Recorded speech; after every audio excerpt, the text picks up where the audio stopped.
looks forward, right? Market doesn't look backward, right? Market knows that people are traveling a lot, but why is it trading at pre Russian-Ukraine conflict, where Russian-Ukraine conflict, if anything, is escalating. It's not getting less, right? And but market looks forward, right? And the reason market is down 30%, most likely the only explanation, and is the same explanation why 10-year yield in an inflation all of a sudden dropped from 3.5% to 3%. The answer is market already looks forward. Looking at this data, one interpretation that I follow, it's one of the interpretations, it's not the interpretation, but one of the interpretation is that we shouldn't be concerned about inflation. Probably inflation is reaching its top, right? It's probably we're going to start seeing inflation subsiding, right? CPI data months over months, year over year will start dropping. It might be in July, might be in August, might be in September, don't know when. But the market already anticipates this. But the reason we're still down, energy is down 30% because market anticipates that the demand will decrease substantially, right? For traveling, for building houses, for getting mortgages, that the damage being done, this is not a soft landing, this is a hard landing, right? Hard landing. That's the term everybody's used, hard landing, or meaning that either this year or next year we will have a recession, and market looks forward to that, right? So that's an explanation. So if you follow that explanation that we are not in a soft landing, then XOP energy names are, at least now they're actually underperformed, but still think it's way overdone. We're talking about ABC pattern. It's reasonable to assume that at least 50% retracement. This is now again overhead resistance and leg lower. So same, my opinion on the energy is the same as an opinion on technology. It's the same opinion on Bitcoin, on consumer staples, or any other product you can think of, right? Except treasury is different, gold is different, currency is different. Not different, but still highly correlated to equity market. We will have rally. We're going to have violent rally, right? 30% down. 124 to 144, that's 20% rally. So you can have up to 20% rally. I think it totally makes sense. I would wait for some stabilization, right? We're at the pre-war, right? Pre-war high. So rally into July 15th.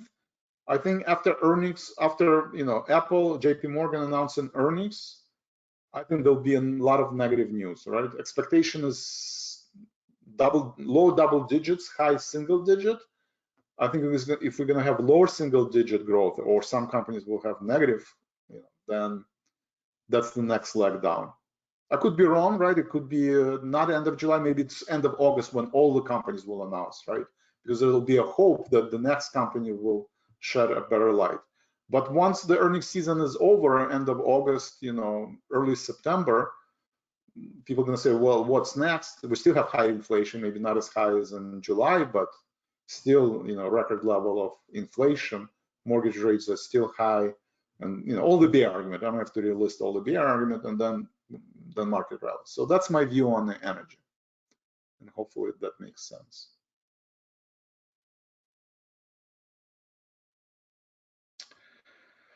Carmen, since we're in inflation, what are the good inflation proof? I think we're in inflation, but we're also heading into recession, right? So the only thing, good assets, kind of long-term, I'm personally moving more and more toward treasury and dollar.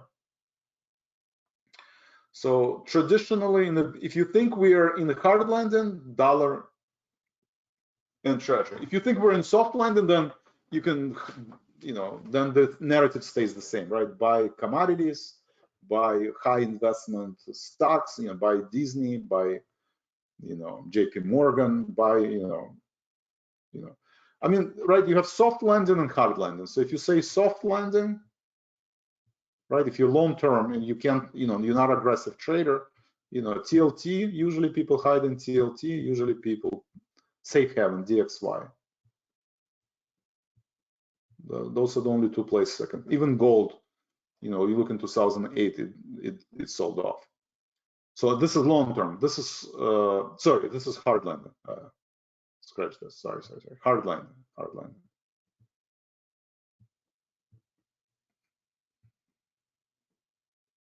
And if you're in a soft landing, right? If you're in a soft landing,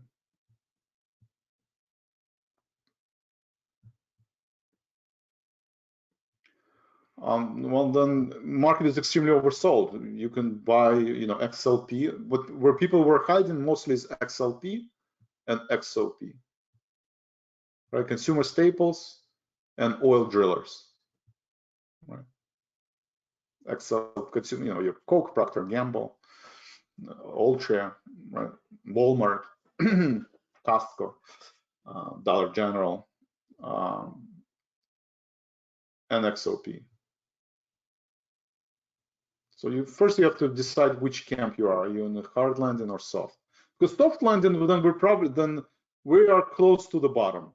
Right? I mean, maybe another 5–10%, but we're close. It makes sense to buy. If you think we're in hard landing, well, the bottom is probably somewhere in here, right? So we're like halfway to the bottom. So you have to kind of have an opinion about hard landing, soft landing, which is not a very well-defined task, right? You know, I think we're in hard landing. We can end up in soft landing, right? And if you think we're in soft landing, we can end up in hard landing. So unfortunately, you kind of have to decide which scenario is going to play out.